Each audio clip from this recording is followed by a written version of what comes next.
to warm up, I've been thinking about evil, and I've been thinking about why people are evil.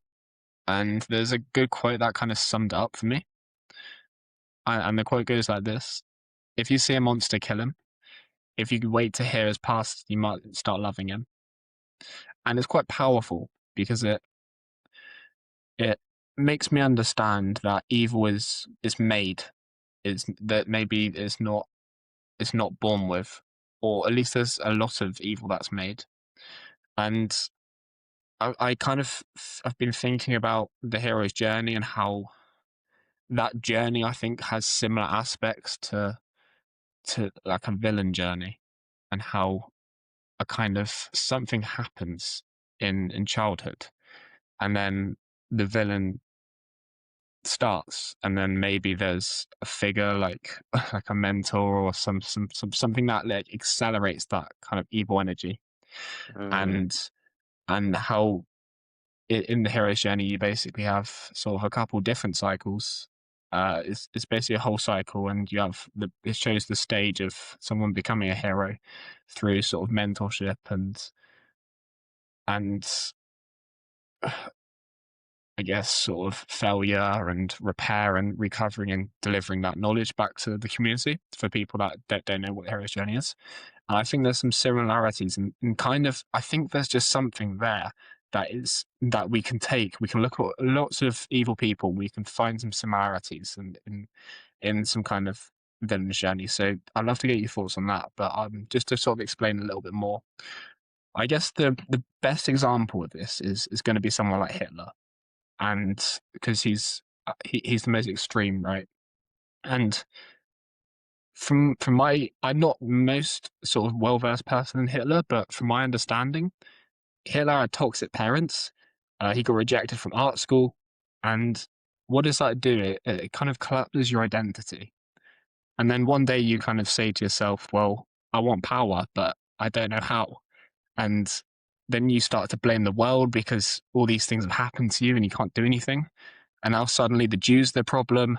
If he blamed himself and said, "I'm not I'm not good enough at art. It's my fault," um, then they wouldn't. And he got so. If Hitler got so good at art that art school couldn't deny him, I don't think he'd try and conquer the world. I don't think his narcissism would have sort of channeled onto the Jews. Um, and like, I mean, if you look at Hitler's art, it's not bad. Like, there's some nice landscapes, there's some nice buildings and some nice mountains, but it doesn't really move me, and it's not outstanding. So yeah, I guess I bring this up because I think most problems are meaning problems, and or a lot of them anyway. And I guess a great way to get meaning is to respond to bad things in the right way. So yeah, I think I'll leave that there for some of your thoughts. Okay, I've made a lot of notes here, um, because I think this is interesting, and it's also fresh. So fresh is in it's a new thought pattern that I haven't gone down before. Um, so I think I'll address the quote firstly because that's kind of where you sprang from. I think the reason the quote says if you took the time to hear a villain or an evil person's story, you might start loving them. I think that means that if you listen to somebody who does a terrible thing or has done a series of terrible things, and they tell you about their life, you will realize the humanity within them. Like we like to dehumanize characters that do terrible things and see them like they're monsters in a horror film. But you know, they're made up of the same stuff that we are.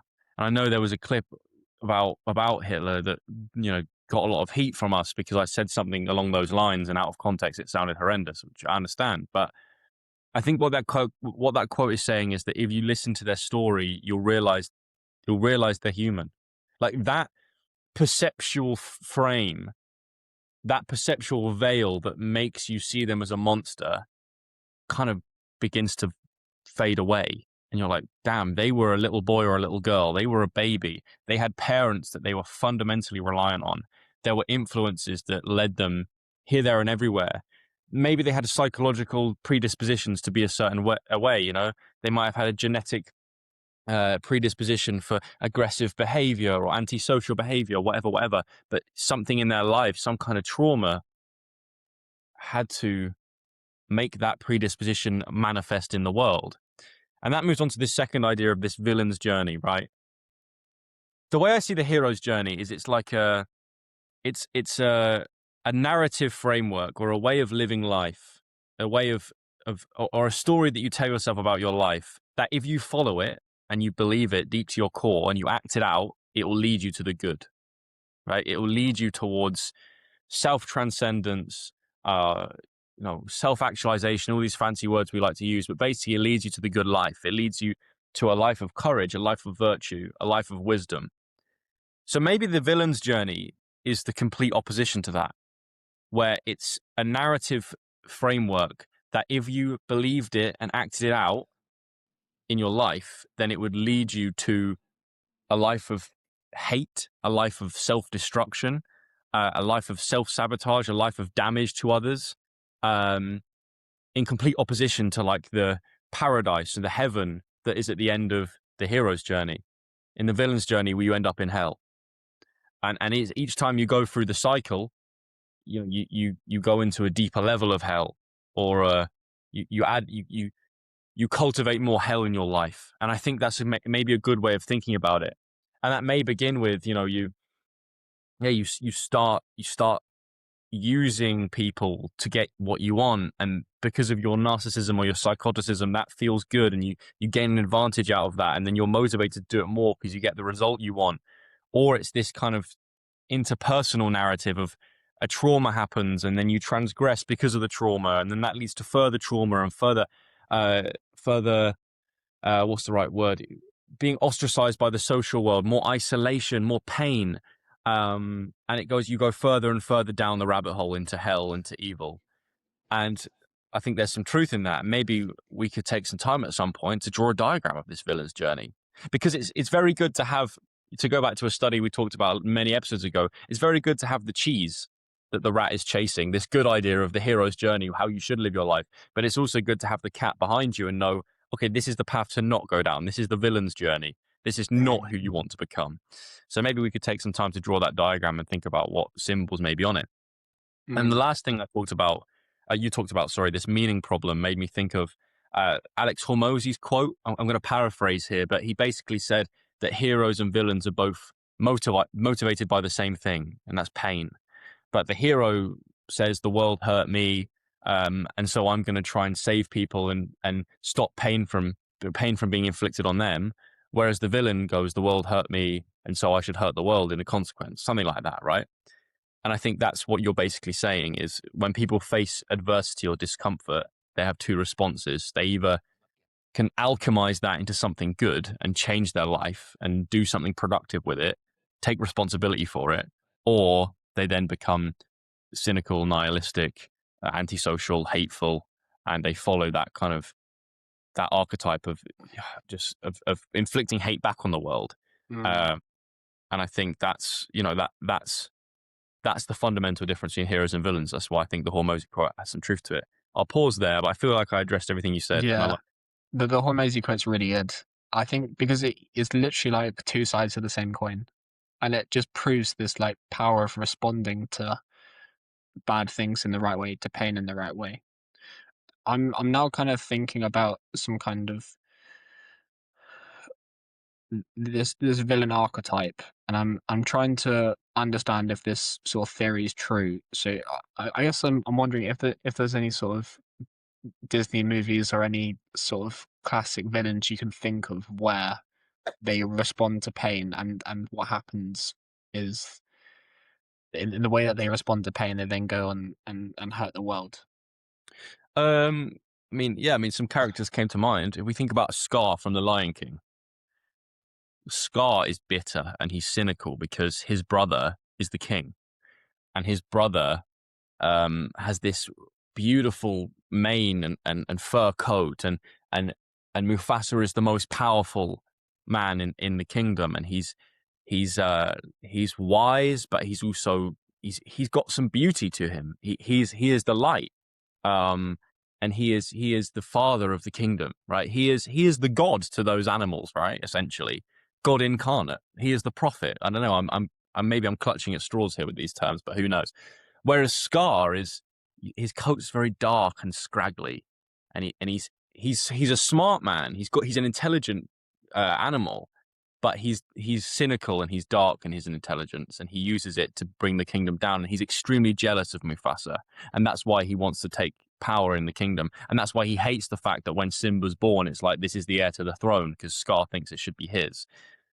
And that you could say is a I don't know, is that a good villain archetype idea? Is it a he's Scar's dealt a difficult hand, but rather than being like, right, I'm going to be the best like brother to the king I can be and serve the community in the ways that I can, he turns dark and he lives in a cave, and he manipulates a child in order to kill his own brother to take power.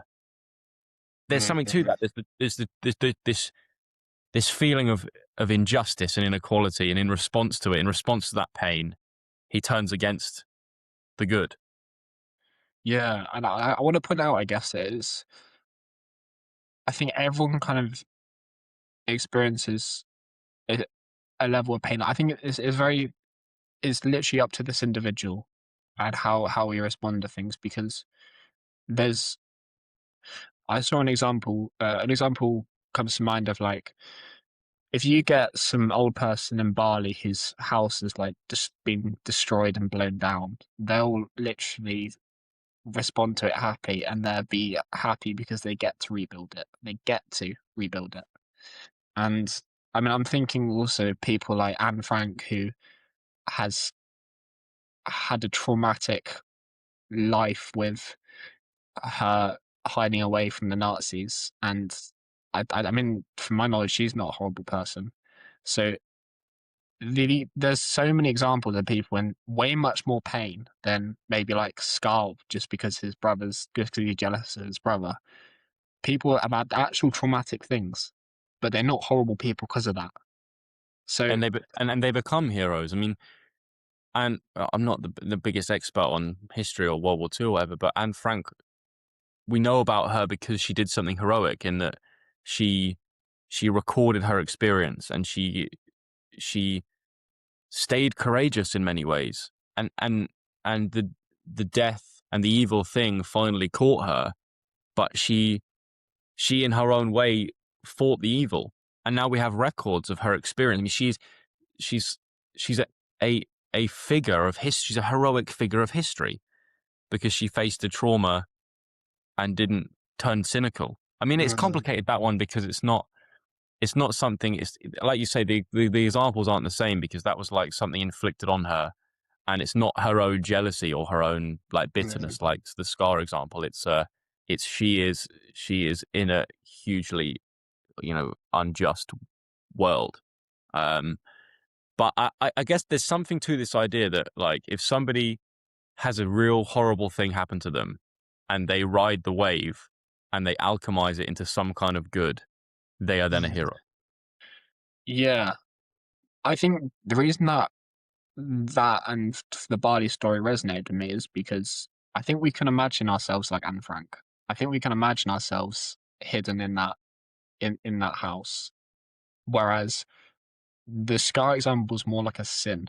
It's one of the deadly sins, which they instead of like something maybe sort of external happening to you, the sin is something internal, right? It's like is envy that Mm. masquerades, and it grows power and you get more sort of satanic energy in you. And I wonder if that's a part of it instead of something it, I think that's what it is. It's like being driven. Yes. The Okay. villain is driven by their sort of satanic energy. Um, Yeah. So the evil can be afflicted on you by the world, or the evil can be generated within you. But mm, maybe the Scar example is the injustice that his brother is the one that takes the throne and is the one that had all the brawn and the physical prowess in the gene pool. That's what Scar's ultimately bitter about. He then becomes like cynical and evil and malevolent as a consequence. But it was still not his choice to be be that brother in the, you know what I mean? In that Mm, gene. I don't know. I get what you're saying though. The different examples. mm. However, when you say people can imagine what it's like to be Anne Frank, I feel like I slightly push back there on. I don't think the average person could be what she was, and I think that takes a certain amount of character. Because if everyone was like her, then we would have many stories, heroic stories like her. I mean, maybe there are. There were great. We don't know about that time. Obviously, would have been many great heroes. But I think we're cautious to be like, oh yeah, I would do that if I was in that position. I wouldn't, I would fight back against that in my own way. I would be courageous like that. Do you know what I mean? Yeah, okay, that's a good pushback. I like to think I'd be as courageous as Anne Frank, but I don't know. Would I? You don't know, do you?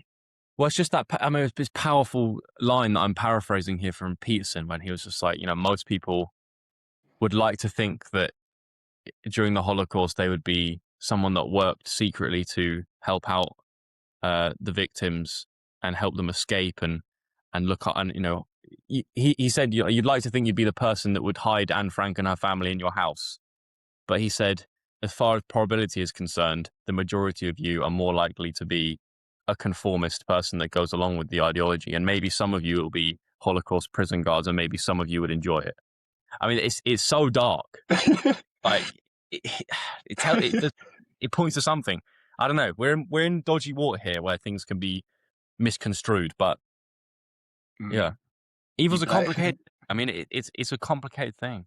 you'd be like, go next door, try next Yeah. door.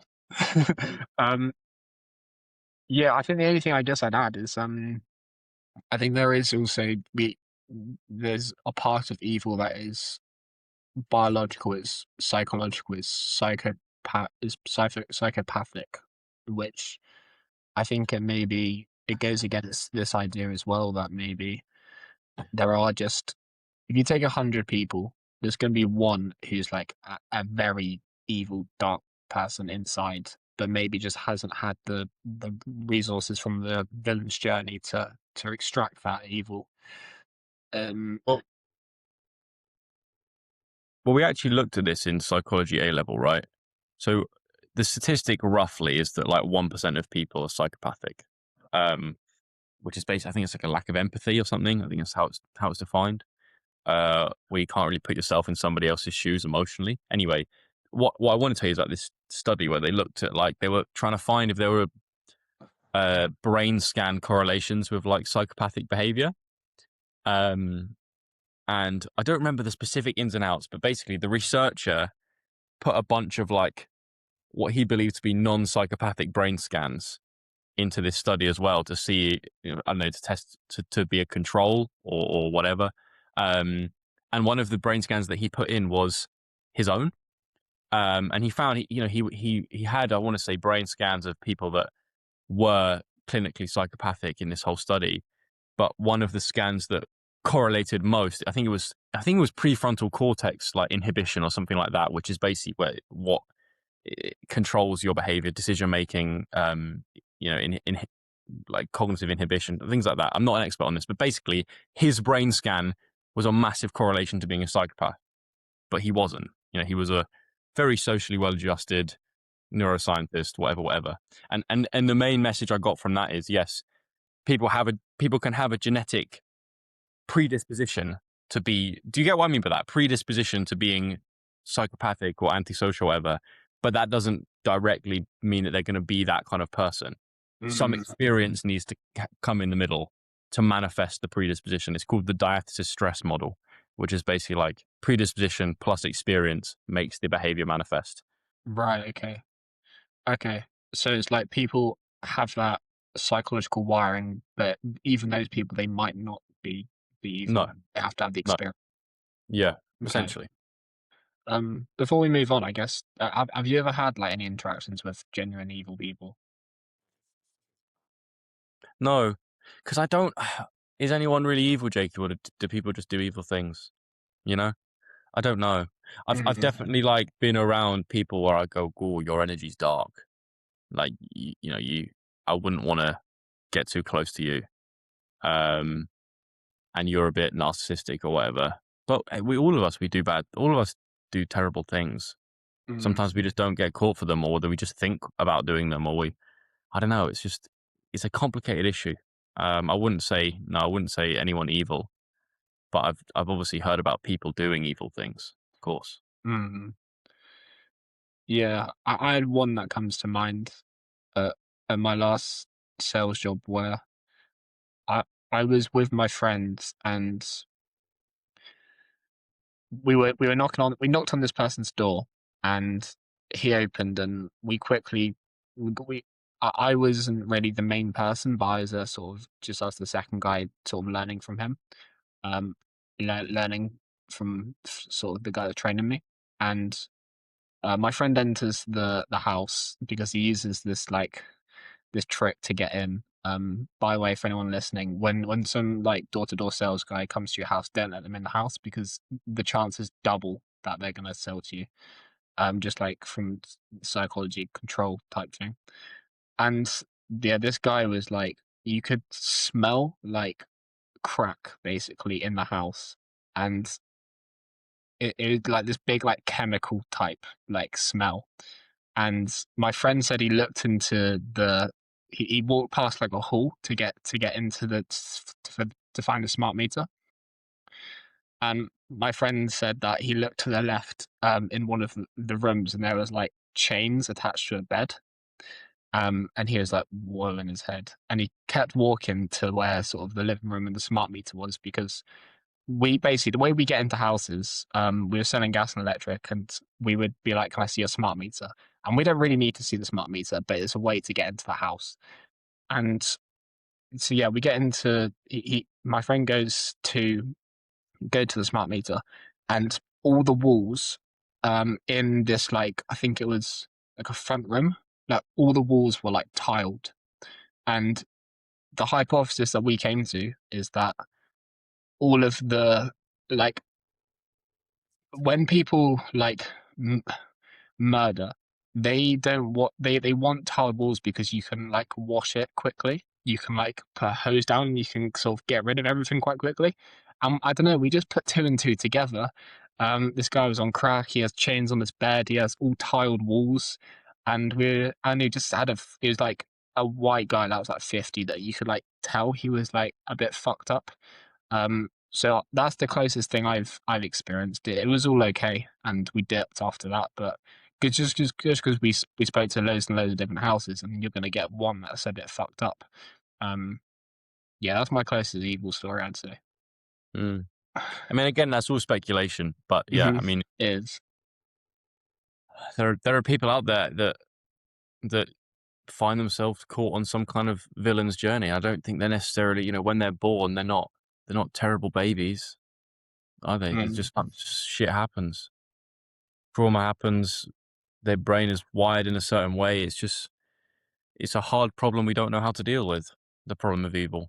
mm. Um, you just have to hope that you're not, you're on the other side of it. But anyway, let's move on. Tell me about the philosophy of the free throw line. Okay, yeah. So this was as we said before we started recording. It's been a good few weeks since we've done a Jacob and Joel episode. First one in 2026 as we're recording this, and um, I wrote about this just before Christmas. But I've got my notes here.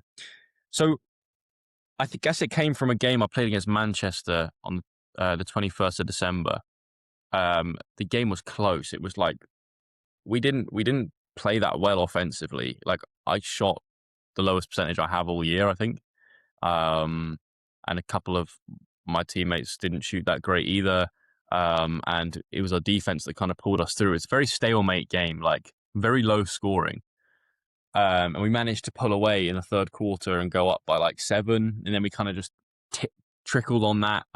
But what clinched the game at the end was obviously when the time's starting to run low and we were up by 6 points or something, the other team starts fouling, so then they can get the ball back. But obviously they start fouling. That means that people go on the free throw line because they're on team fouls, etc.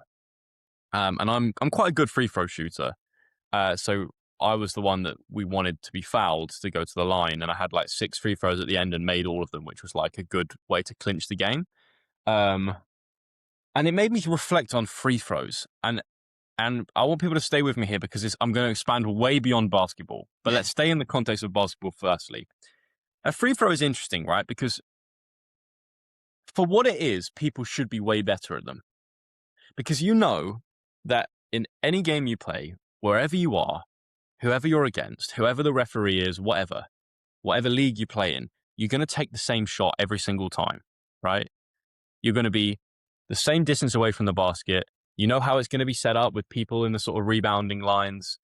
You know you've got 10 seconds from when you receive the ball to then shoot it. You know you're going to take 2 if you're fouled and you don't make it, or 1 if you foul and you make it, 3 if you shoot a 3 and get fouled. Like, it's the conditions for the shot are the same in every game. So you can practice that thousands and thousands and thousands of times. And maybe in practice, you can get to a point where you're making 90, 95% of your free throws. But then you'll go into a game and that percentage will drop. I mean, I'm a good free throw shooter, right? But in practice, I'll make, on a bad day, 80% of them. On a good day, 90, 95%. In a game, that does inevitably drop to 75, 70, 60, maybe even 50. And why is that? What happens? Because the shot is the same. And then I realized, well, the drop-off in percentage can only be psychological. It can only be because the context changes around the shot. The stakes change, the level of pressure changes, the consequence changes, the people watching you changes, and that is what affects the percentage. It's all the psychological factors around the shot. And so to get good at free throws, yes, you need to practice and practice and practice until the actual act of shooting that shot is good. But you also need to be psychologically resilient enough to do it the same way, even when the context changes. And actually, that is what I think a lot of sports psychology and performance psychology generally is about. It means that you can do what you do in private the same way you do it in public, or do what you do in practice the same way when it's time for a competition, or when that context changes. That's the phrase I want to focus on. And then I go, well, can this philosophy of the free throw line be applied to non-sporting environments? And I think it really can. I mean, socially, right? You might be a social butterfly or a really charismatic individual around some people that you're close to. But then when the context changes and you're in a networking situation, when you want to build relationships with people, or you meet someone that you find attractive, or you want to build a new friend when you meet somebody in public, like spontaneously, can you be that same charismatic, warm, friendly person, or does the context get the better of you?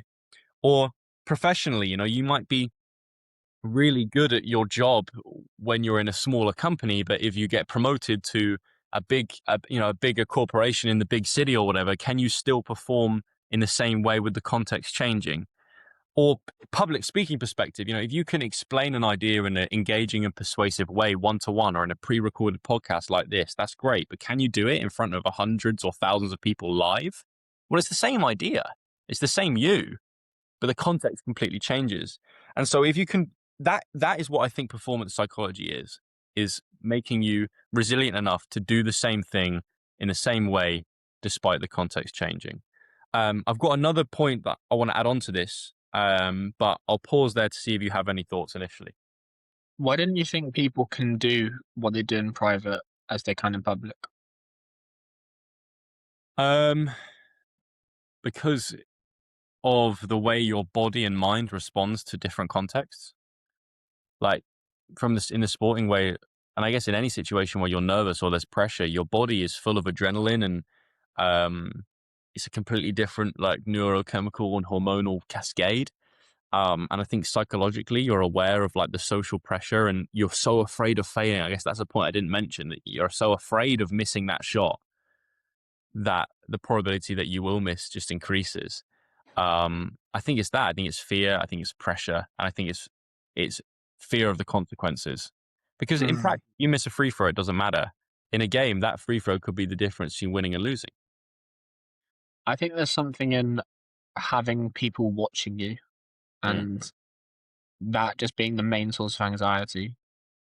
The more 100%. people that are watching you, because it's like you get a girl that is amazing at singing and sings at work and sings at home, and she's amazing. But when she gets an opportunity to go on the stage in front of 100 people, and she's just like, no, I don't want to do it. I don't want to do it. Mm. I think that's what it is. And I think that could maybe be attributed to evolution of just some kind of like risk of being ostracized, putting yourself out there in front of like a bigger tribe that you're not safe. Maybe originally you were safe with a couple people that knew you could sing, but now you're with like your whole local tribe, and it's like, I would not want to make a mistake right now. Yeah, I mean, if you were socially rejected in that hunter-gatherer era, yeah, I mean, your risk of death would increase. Whereas, today you're not going to die if you do a terrible job on stage or you miss the winning shot or whatever. But a part of you socially is going to die, of course. So I think other people is a massive factor of it for sure. I think Maybe. the free throw lines, they're like the perfect context because you're like, from a theoretical point of view, a free throw, there is no one there to stop the shot. Mm, It's just you and the basket mhm, alone. mhm. There's no one else that are gonna jump up and block your shot. But it's almost like you're not in flow state on the free throw. Yes. You're not like mid game. There's not loads of things happening all at one time. There's a small bit of like silence and kind of like is outside the normal play of the game, which kind of makes it a different skill completely. That I guess I'd be interested in how you train your mind to do that. Yeah. Well, my coach says to stay in the moment always. He's like, if you're thinking about what making or missing this shot means, you're already like not in the right place. He's like, just focus on the shot because the missing or making takes care of itself, depending on how you shoot the ball. Um, I think something I genuinely do is I think about, no, I kind of, it's weird that maybe it's an affirmation thing where I'm just like, I know I'm good at shooting these. Like when I receive the ball from the referee, I'm like, yeah, I've made this thousands of times. I can do this. It's not perfect, don't get me wrong. I still miss free throws, but um, that's something that helps me hugely. Also, what helped me in the Manchester game was this makes sport sound so like primal and like, I don't know, like it takes away that it sounds very egoic, I guess, but like seeing the other team be like crestfallen because I'm going to the free throw line. Like when I made my first two out of that set of six at the end of the game, and I was going for my second two, I could see they were like, shit, we don't want him shooting them. And that then motivated me to make them. And I guess that's just things we don't talk about as athletes that does motivate us. Seeing another team not like the fact you're shooting the ball makes you think, oh, they think I'm going to score. Or maybe I'm going to score then. It's those little psychological cues are big. Mm. And what I was going to go on to say, which is another more broader point, is this term I've coined called spotlight moment. And this is basically where like a small percentage of our behaviors have a big weight on our reputation in a particular field. This is the big sports game, the big business pitch, that first conversation with that friend or potential like romantic interest that you have, or that speech you do, that moment of public speaking. And the free throw line philosophy or this free throw line psychology that we're digging into now, if it's understood, can be really useful to take advantage of these spotlight moments. And I think it becomes a feedback loop, right? So if you perform really well in a spotlight moment, and I'll go into an example in a second, then your reputation in that community will increase. The general consensus of what people view you like in that domain gets more positive. And as a consequence, you will feel that confidence because me and you have talked about before how confidence is how the world a lot of confidence is how the world feeds back to you on how competent you are. And the higher confidence will increase the probability that you'll perform better in the next spotlight moment. And then you'll get more reputation and more confidence and more performance and more reputation and more confidence and more performance. And it feeds back like that. It's this positive spiral. But equally, it can downward spiral if you shit the bed in a big moment. Your reputation goes down, your confidence goes down, your performance goes down. And it's this momentum thing I think is really real. Like if I think about that game in Brazil where I shot badly and we lost against Turkey, and I go, damn, if I'd have made three or four more of my shots, I would have performed well in a big moment where we won the game. My reputation would have increased, my confidence would have increased. We probably have won that final. And it's those things where you go, that this everyone has spotlight moments and the things they're trying to do. You just have the reason you train, I guess, and the reason you work on your psychology is so when that big moment comes, you can perform the same way, even though the context changes. Does this make Mhm. sense? What I'm saying? Yeah, I'm understanding the solution as repeated exposure to the spotlight gets you good at the spotlight. Yeah, I guess. Yeah, Isn't that another thing you do, like gripping the basketball like hard so that you really get like the creases and the in the basketball and really sort of feel it so that you're present. uh, that was a thing so there's a player called Gaz Chowdhury who's a big like inspiration of mine. And he said in an interview that we did before Worlds, where he said he used to squeeze his fist when he was about to be subbed on or when he was about to shoot a free throw, and and he really tried to channel that into that feeling of squeezing the fist to make him present in the moment. That was his technique, Mm. um, which is powerful. Um, but I guess, what do I do in that way on a free throw line is I just have the same routine every time. There's like 2 dribbles, bring the ball back to my other hand, 1 more dribble, bring the ball back, take a deep breath, every shooter every time, same routine. Mm. Um, but yeah, little things like that to just cue you into the present and stay in the moment, massive. Yeah, I think so. I think back to the repeated exposure to spotlight. I think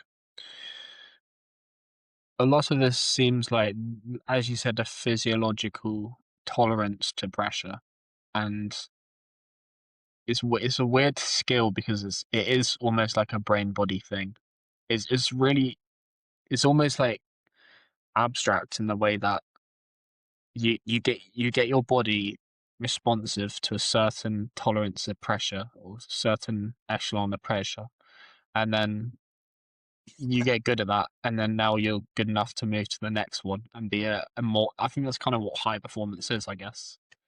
Uh, I think there's 2 ways you can approach it. One is expose yourself and you'll just get better by through that just experience. That experience load just builds and builds, like progressive overload, like your ability to hold pressure in the same way that your ability that your bicep can hold weight increases. You do that gradually over time in different contexts. And yeah, you'll just build up a resilience that way. I also think there are mental cues like being present, like stepping into the right sort of mentality that are going to help me across my athletic career, like certain Mm. music, certain philosophies. I mean, I talked a lot about what I did in Brazil to try and do that, and I think for the most part that was quite effective. And I think it's something I'm going to build on. And things that we talked about things I want to write in the future are all about this. Like how do you disconnect and Yeah, also engage in the situation, disconnect from the pressure, but still engage with the process. It's a hard thing to figure out. And then and this is why, sorry, just final bit is this is why when I heard Novak Djokovic on a podcast say something like 85% of the result happens before the tennis match is played, in his opinion, it's all about the mental mode that he goes into that competition with. What were you going to say? mm. I was thinking, is it possible to create the atmosphere of what it's like in public, in private? Is it because I think that you can probably make it harder for yourself in private, and Mhm. but can you create the same effect maybe in your mind? Maybe you can pretend everyone's there. Maybe there's some kind of visualization where you can create that Yeah, environment. But is it the same? No. I would say visualization is big. Yeah. Um, Another thing that my coach does is he adds like, so we're shooting in a certain way to X number of makes, but if you miss this shot, then it's -1. Or if you miss 2 in a row, it's -1. Or we do a free throw drill where we're going to 15, and if you miss the last one from 14 to 15 makes, then you -5 and you're back to 9. Things like that to try and simulate like, shit, I want to make this so we can move on with this drill. But like you say, they are just little things that like they point to pressure, but they're not the Mm. pressure of thousands of people watching and the stakes of, you're playing for your country or whatever. Um, yeah, I think these are important discussions, not just for athletes, but for people generally, because I think your ability to ride pressure that's what will make you stand out from everybody else. That's why I think exposure is the best thing, though, because you can. It's like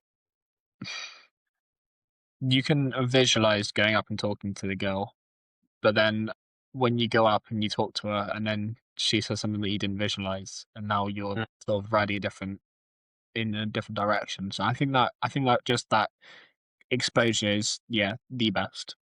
And maybe an acceptance of the possibility of rejection, and maybe the high possibility of rejection or failure. You know, Mm, being okay with, I mean, being really not just okay, like, "Oh, yeah, I'd be okay if we didn't win," but like being really okay with it in yourself, that like my self-esteem will not be affected if I don't win this, or I don't make this shot, or I don't smash this speech, or this person doesn't like me, or and that's a mm, really hard thing to do. Really hard thing to do. Um, but maybe that's also a big part of it. yeah. Do you mind if I pivot? That was a really good point. Yeah, pivot. Let's go. Okay, this is quite an aggressive pivot. So mm, I've revisited a lot of the material.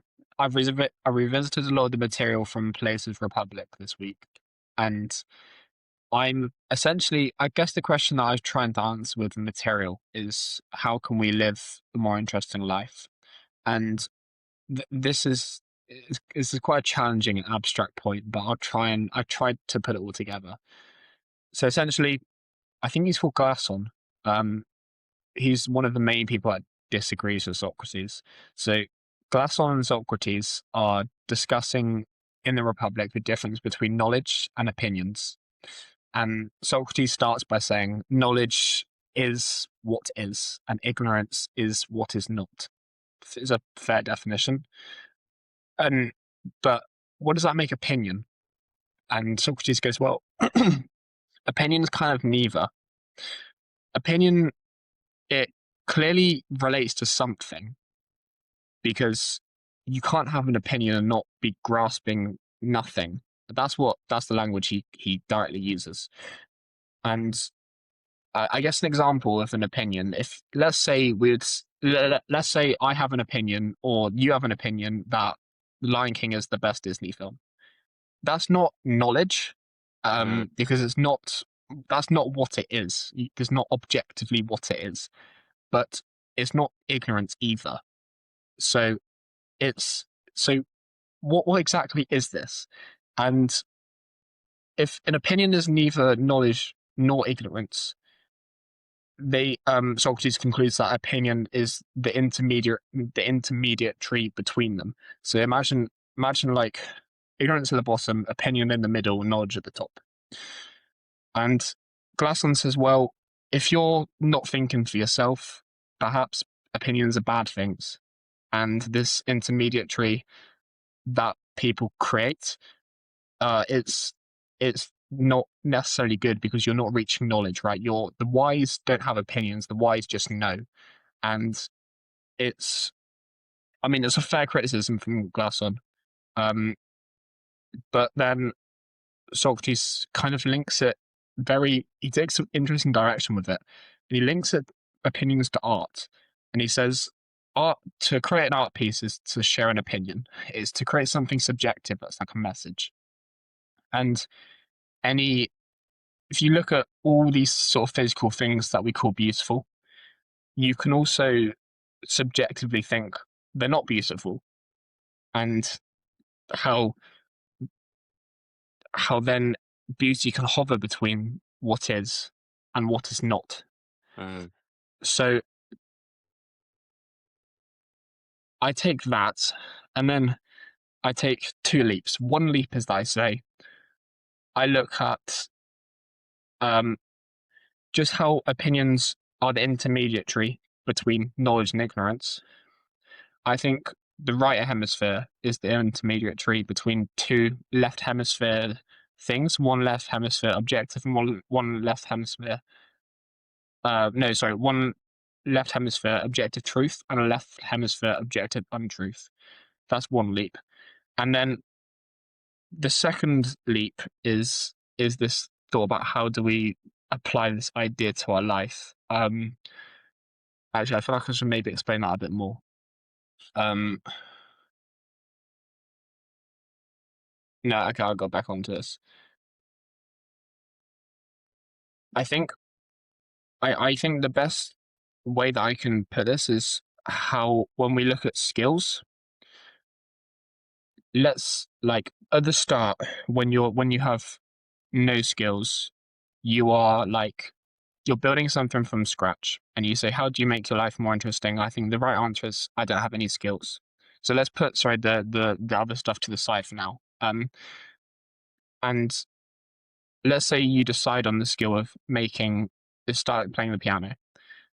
And when you start, you're ignorant, but maybe you get over that ignorance hurdle, and you get good and you get better.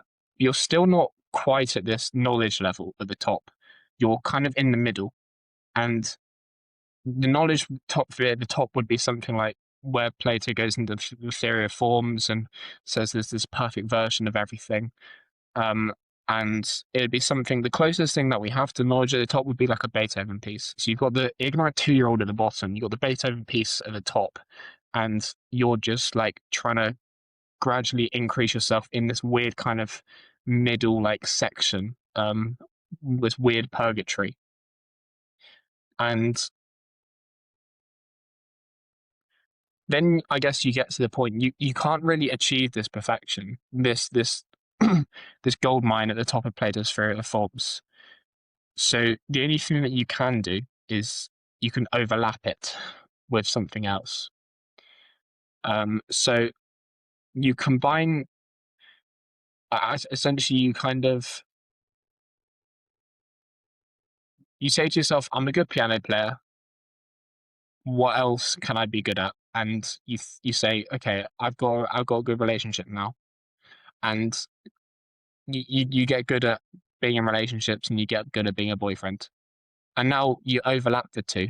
You overlap your skill as a musician and your skill as a boyfriend, and now once a month you perform in front of your girlfriend and her family, and you make your life more interesting. And that's because you get to a state, I think, of mastery of that one thing, and then you think, okay, these gains, I'm never going to achieve perfection, but these gains are getting more incrementally small. And then I think the right thing to do is to overlap it with something. And what I then lead to now is this diagram that I've been speaking about for the last couple of weeks. It's called the absurdity diagram, and I used it in the marketing discussion about Dove and cookies that we spoke about a couple of weeks ago. And essentially, every good marketing campaign does this to a degree. And I feel like actually I need to pause because I feel like I don't want to be too. I want to make sure you're following everything. Okay, so shall I try and repeat back to you what I think you said, and you can tell me how right it is? Yeah. Okay, so you started talking about knowledge versus opinion, and this kind of scale that exists where on one end is ignorance, which is what something isn't, and on the other end is knowledge, which is what something is, and opinion kind of sits in the middle because to somebody, The Lion King is the best Disney film. To other people, it's not, and which is knowledge and which is ignorance? Well, you can't really say because opinion. So it sits somewhere in the middle. And beauty is something that can be and cannot be beautiful. A painting or a drawing or an outfit or whatever. And that's why it's an opinion whether something is beautiful. That's why you say the beauty is in the eye of the beholder. And then you said that anything that we do kind of sits on this scale between ignorance and knowledge. But I kind of, on my work here, I replaced knowledge with the ideal, and kept ignorance on one end. So, like in my context of basketball, before I played, I was completely ignorant to how to do anything on the basketball court, and I'm shooting towards an ideal, which would be being the perfect complete player. But I'm somewhere in the middle, and that ideal is something I'll never reach. Just in the same way that I don't know, a painting can never be completely beautiful because there's some subjectivity to it. Um, and You then said to make your life interesting, you can't just stick with one thing because you'll never reach that ideal in that one thing, because in the nature of being an ideal, it's impossible. So I'm never going to be the complete basketball player. And if I pursue that, I'm pursuing a horizon that always stays just ahead of me. And so your response to that, to keep life interesting and keep it engaging and meaningful, is to combine that with something else, maybe something completely different. So in my own context, I'm a basketball player, but I'm also extremely interested in philosophy and psychology and theology, and that comes together and gives my life a bit of balance and something else. I'm never going to be the best speaker. I'm never going to be the most well-read guy. I'm never going to be the best writer on psychology and philosophy and theology, but I'm decent at both, and that makes my life meaningful. And then I can add being a boyfriend into that, or being a friend, or being a son, or being a brother. And this Venn diagram of all these different dimensions of my life come together, and that middle point is me. Um, and that's where I find my life is meaningful and interesting. That's what I've got. So, Yeah, you're pretty on point so far. okay. Yeah. Um, I guess I emphasize now that you can't keep adding lots and lots of different Yeah, you things need an to element of life. minimum, I guess. Like what, 2 or 3 maximum, maybe. Hmm. Yeah, things of sort of excellence and pursuits. You can only have a certain amount. But okay, where I'm going with this sort of these adding things to your life and combining things. Once you're good at something, it's stable, you've got a good relationship, then combine that with the fact that you're a piano player and that's a part of your identity. And so you get this Venn diagram. Okay. So this Venn diagram, this idea for this came from, it was inspired by a guy who used it in a marketing context. And he basically explained why we're so drawn to certain marketing campaigns. And he he used the example he used a couple examples. The most common ones I think people will know is that if you think about there's a campaign that I love, and it's by McDonald's, who they go into New York and they look at this like zebra crossing at this like one of the most famous crossroads in New York, and they paint their fries over each line of the zebra crossing. So it looks like their fries are like painted on the road and people are walking across that looking like they're walking across their fries. Another example would be taking two things like the idea of Santa and the idea of Coca-Cola. And they're two extremely different things but they're the two different sort of ideas that are well developed and they're well liked. But when you combine them both, then you get a very interesting marketing campaign that crafts sort of the spark of excitement from children, and it does wonders. And I think the reason why this works and why I connected it to opinions is because when you're doing these marketing campaigns, you're satisfying your audience, but you're not necessarily satisfying everyone. You're only targeting like you're okay. You're crafting an opinion basically when you do this, and because when you pick things from your life, you you're not trying to make the thing that's right for everyone. You're not trying to like you being a basketball player doesn't like it. That's sort of an opinionated thing that you enjoy, but not everyone can enjoy. It's something that you've picked for your life, and then your your relationship, you then pick that for your life, and you've overlapped those things. Um, so I think that's why I linked it to this sort of opinion thought, which I think is important because these things aren't sort of certainties. That and yeah, so I think I've finalized this by saying the question of I think there's something in this and how do you make your life more interesting, and I think that we need to get more of our own attention, essentially. Just like in a marketing campaign tries to get your attention, I think that we need to put more attention on ourselves. And the way you do that is a good example would be if I was to write the word purple with an orange highlighter, it would look it would look weird. You'd be like, okay, normally the word purple's in the purple in the purple highlighter. It's not in why is purple being written by orange? And and if you use it right, then it can become quite interesting. That's why also it can be sort of absurd. It's weird, and I feel like you can just do this with your life. You can do something that you put two stimuli together. So you put orange and you put purple. You put two stimuli together, and that then from that you go, this is an interest. I have quite a unique life. I've got this interesting bit of individuality that I now am paying more attention to, Hmm. and I think I'd lastly just sort of start with. I'd lastly just say how I've applied this with my life. And essentially, I sort of 5 years ago, I had like no skills in everything. So then I had to basically learn from the ground up. And I had to, I think the first thing that I got good at was like, I was like in what bottoms at English. And I got like I got like pretty good at like s- spelling and like words. And I kind of just filled in for the lack that I did in earlier years. I basically made myself like a lot better at English, and then I so that's one sort of just small little thing, and then I then start a brand, and then I then start a podcast, and all these things kind of overlap, and now I'm sort of going to go traveling sort of in the second half of next year, and all these things are basically I've done because it's a skill that that creates a stimuli that makes my life interesting. And what it does is it grows this base of a pyramid, and obviously the bigger the base, the more that it can go up. And and that's why I mean, just from sort of personal experience, I think it's great to learn skills, and I think it's great to do this sort of overlapping. Um, so yeah, that's kind of it. I wanna put this all together with something that I've been thinking about quite a lot. Or maybe not. I've not been thinking about it too intensely, but it's been popping up in my mind here and there over the last few months.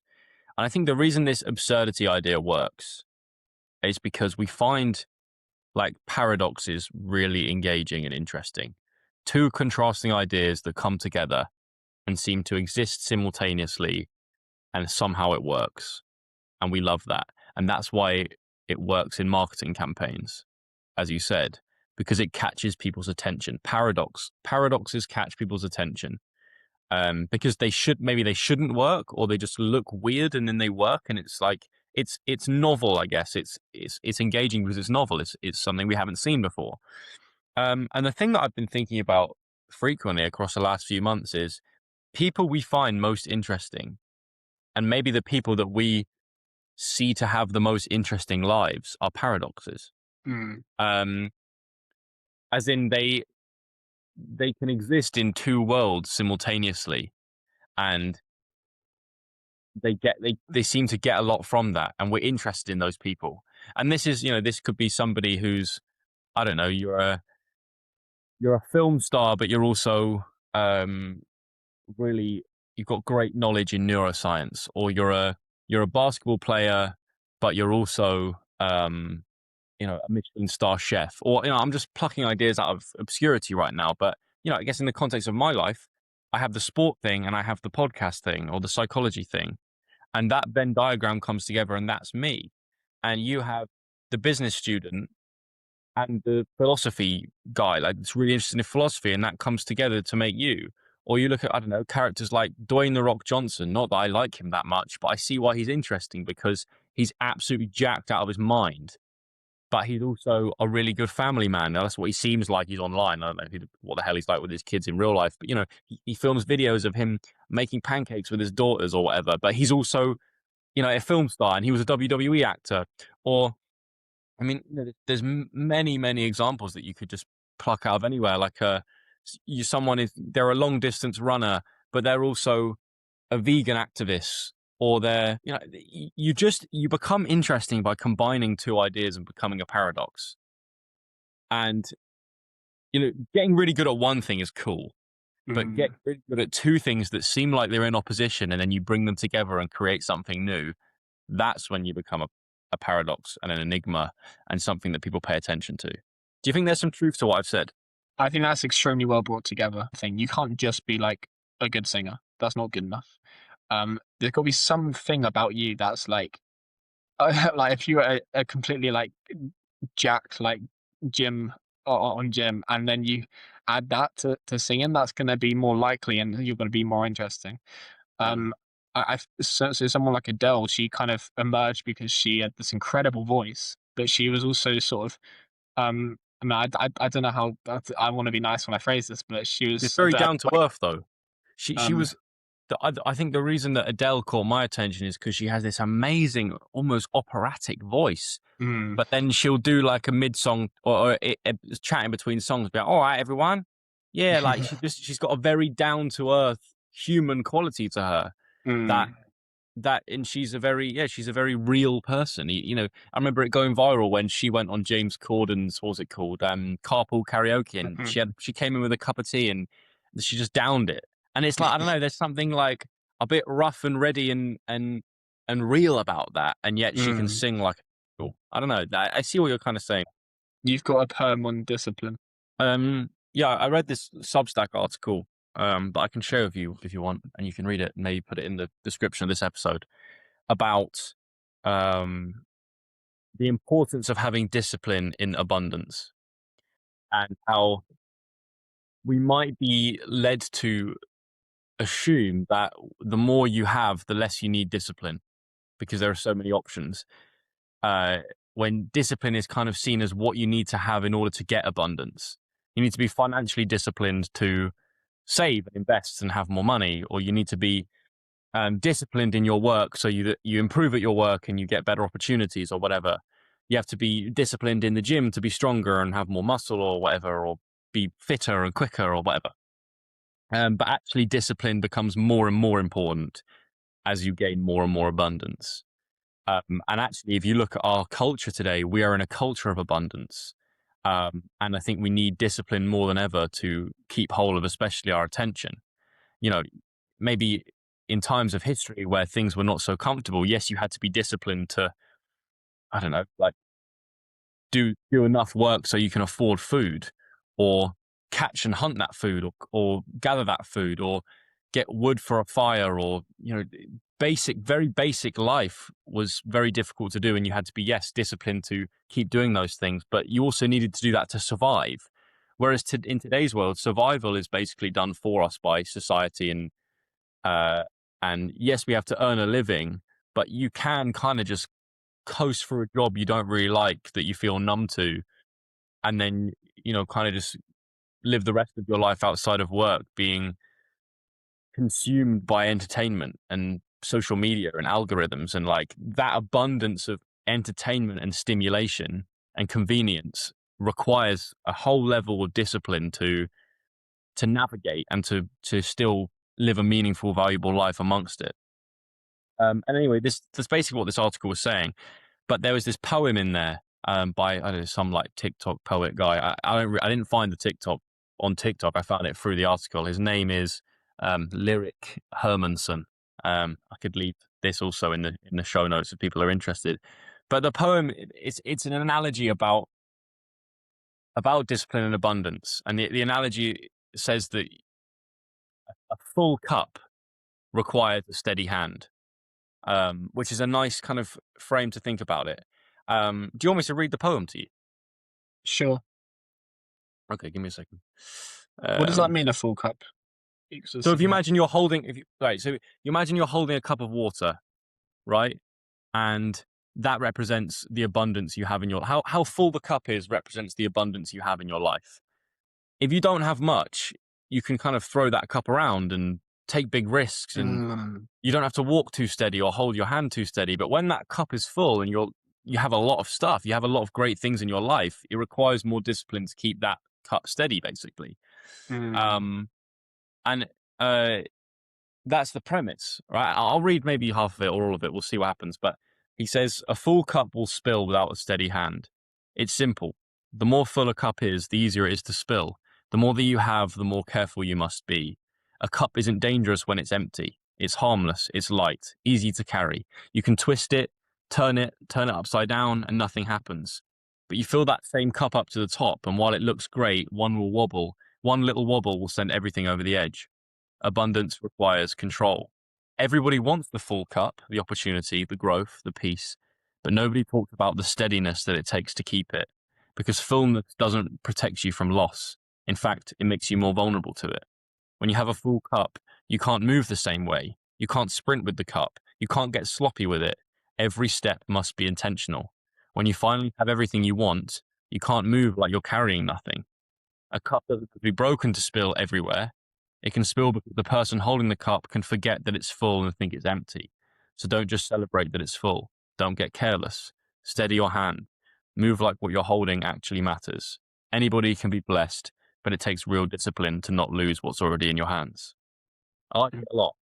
And so to kind of conclude, it returns me to this idea that from the hero's journey, I guess, that when you achieve something great and accrue some great wisdom, it's very easy to lose the discipline that got you there, like to rest and stagnate in the known world.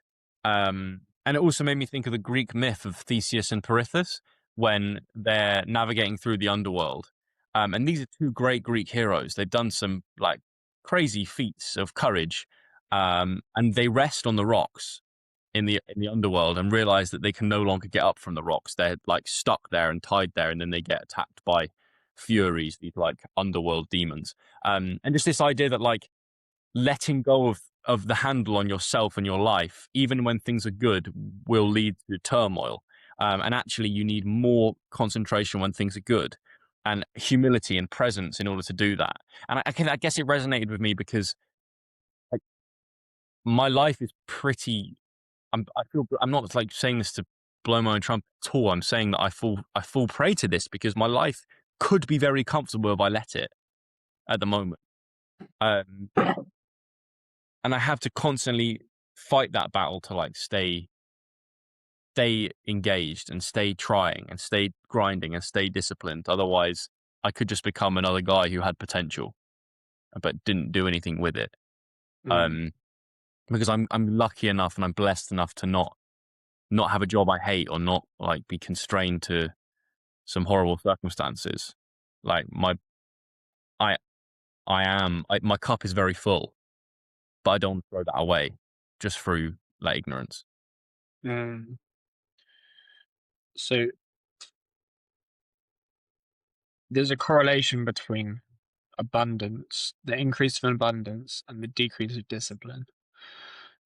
And if that's true, then you kind of, is the solution then to decrease your abundance? No. No. Well, it's to increase your discipline in the face of abundance. And that takes a whole different character. And what does that mean?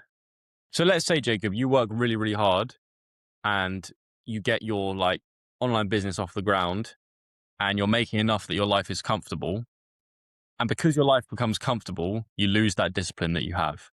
And you start spending frivolously, you stop working as hard or as much, the intentionality drops, your attention goes elsewhere, you start investing in hedonism way more than you did before. And suddenly, you either don't have that abundance anymore, or that abundance is what ruins your life.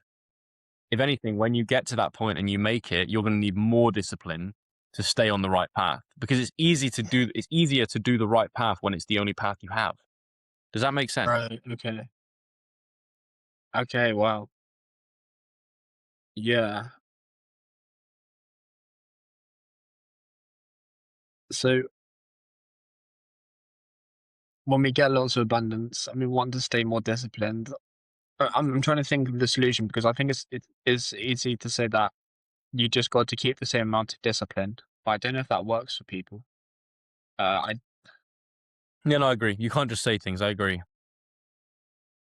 I mean, I think having principles, like people that have got successful and seem to maintain their character, always have like a practice, whether that's like exercise and training, the sort of physical discipline, or prayer and meditation as a sort of spiritual discipline, or they do like cold tubs, or they have something that keeps them. I mean, maybe they just have mental humility as well because they have the right people around. They just have yes men around them, that keeps them on the right path. Yeah, maybe those things, you know. but that Because suggests to me it's almost like something more than the outcome, and it's the reason why you're doing it, Yeah. and it's something that's going to carry on to drive you despite outcome success. Mm. That's the best way for sustained income. I really like that though. I really like you've put something together that I think people know, but we haven't had a frame for it. And the steady cup, the full glass requires a steady hand is I think that's the perfect way of putting it.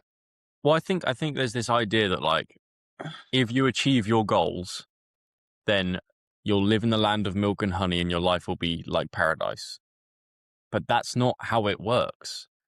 Like, Spider-Man was right when he said with great power comes great responsibility. That's cliche, but it's cliche because it's true. And maybe in this context, it's achieving the things you want requires you to maintain the principles that got you there. Like I don't know. Like I think we wrongly assume that when we get where we want to go, everything will be blessed. When problems just change, Mm, and the character you develop will still need to stay the same. That's what stops you from like selling out and becoming too comfortable when everything works out. Like I don't know. Like we because we're young and naive and we're like still on the come up to try and make it in whatever that means to us as individuals. We think that like when we tick that box, everything will be great. And like we'll have a very good sense of self-esteem and everything will work out. But like I don't actually think that's true anymore, Jacob. I really don't. I think even if I make a Paralympics or like I become a writer, I'll still have to do the work of writing every day. Or you'll get to, once you get to your point when you're more financially comfortable and stuff, you might still struggle with loneliness or low self-worth, or you'll still have to work like you do. Like I think we use mm. gold as like a soothing mechanism. When we get there, it may not be that way. Like, I worked towards Brazil and the World Championships for months. And then like the 2 weeks I was actually there, I didn't even enjoy it. And then afterwards, now it's just a series of memories. It's like it's so weird that the mind works that way. And we have to be cautious to think that there's any time that can be better than right now. I think more money, more problems. It can be real, and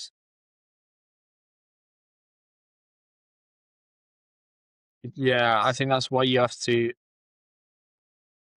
change your mindset from the next thing, I guess. Well, it's also why I like Lao Tzu's quote where he says, chop wood, carry water. Or was it before enlightenment, chop wood, carry water. After enlightenment, chop wood, carry water. And I think that's a call to like be disciplined with the fundamentals of life. You could change that and make it modern day and go, before you achieve everything you want, be a good person and show up to life with gratitude and discipline. And after you get everything you want, you still have to show up Mm, to life, be a good person and be grateful when disciplined. Like there's something to that. mm. Amazing. I think that's us for an episode. Mhm. I've enjoyed this conversation, and I hope everyone listening enjoyed this. If you're new, give us a little 5-star rating on Spotify, and we'll see you next time.